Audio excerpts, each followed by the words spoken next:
A 27-year-old messaged me recently. He's $30,000 in debt.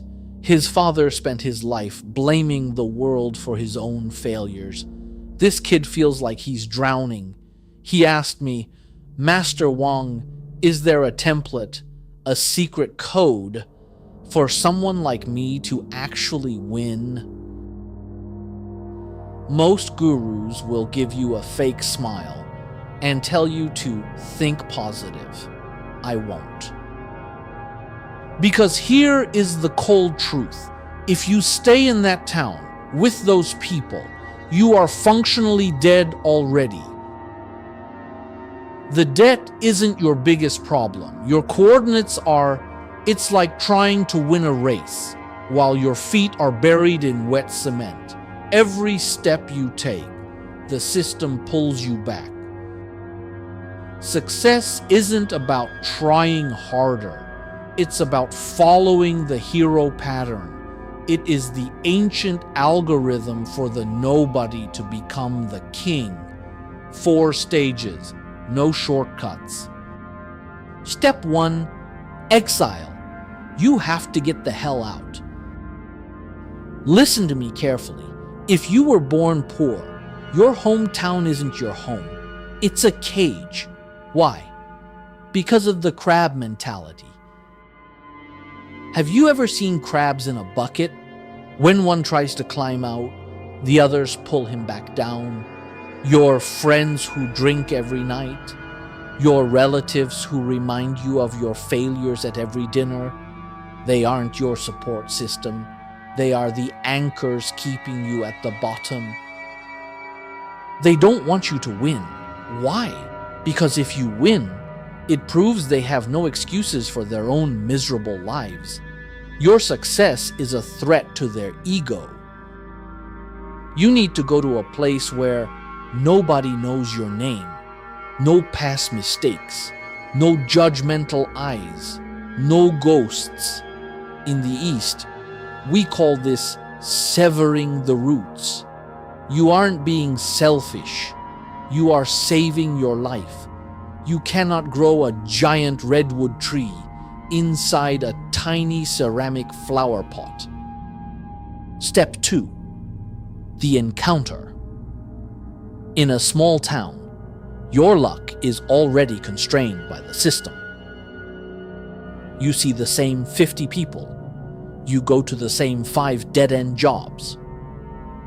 The probability of a life-changing encounter is statistically negligible.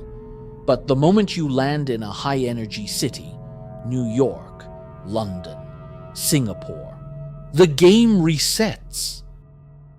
Suddenly, you are surrounded by decision-makers, people who have the keys to the kingdom. They don't care who your father was or how much debt you have in your old town. They only care about one thing. What can you do for me today? You don't go to a big city to find yourself. That's a lie for tourists. You go there to be found by opportunity. Luck is a numbers game. In a village, you get 1 dice roll every 10 years. In a global hub, you get 10 dice rolls every single day.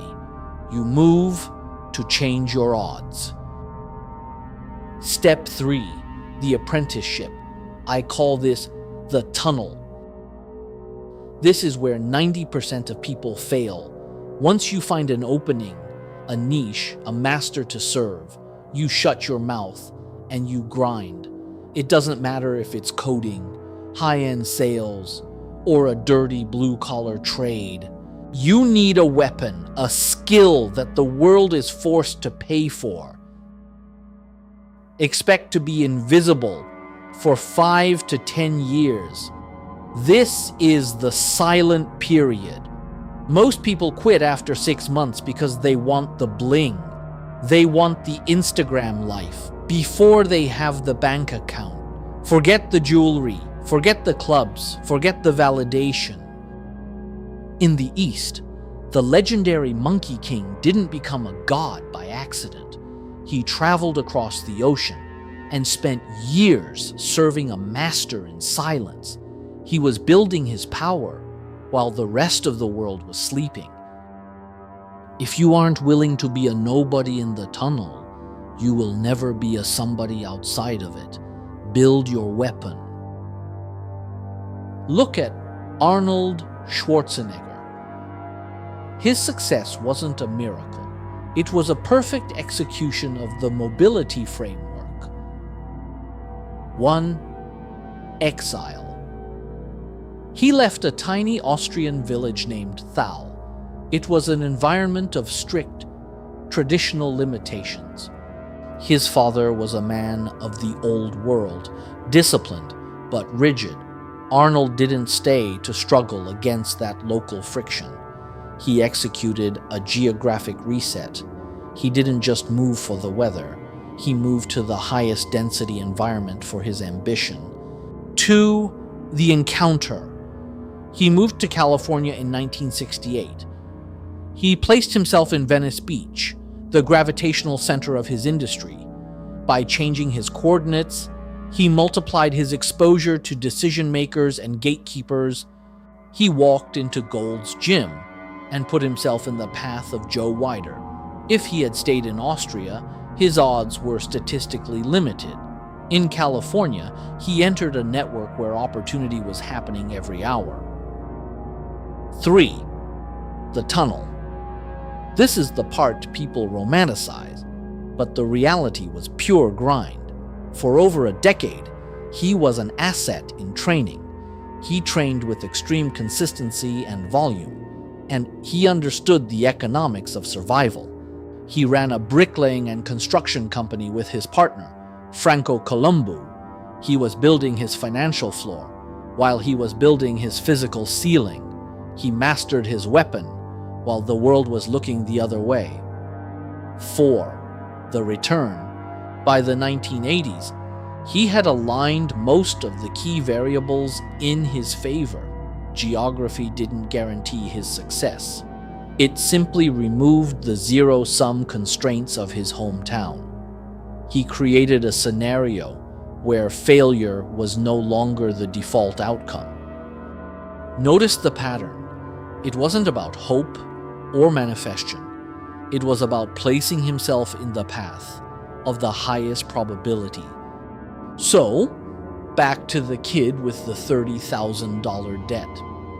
Stop trying to fix a broken life in a broken place.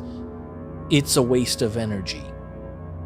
You are trying to charge a battery using a dead socket.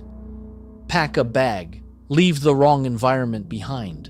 Find a master. Forge your sword. Your life isn't over. You just haven't started step 1 yet. The tunnel is dark, but the exit is real. Make the move.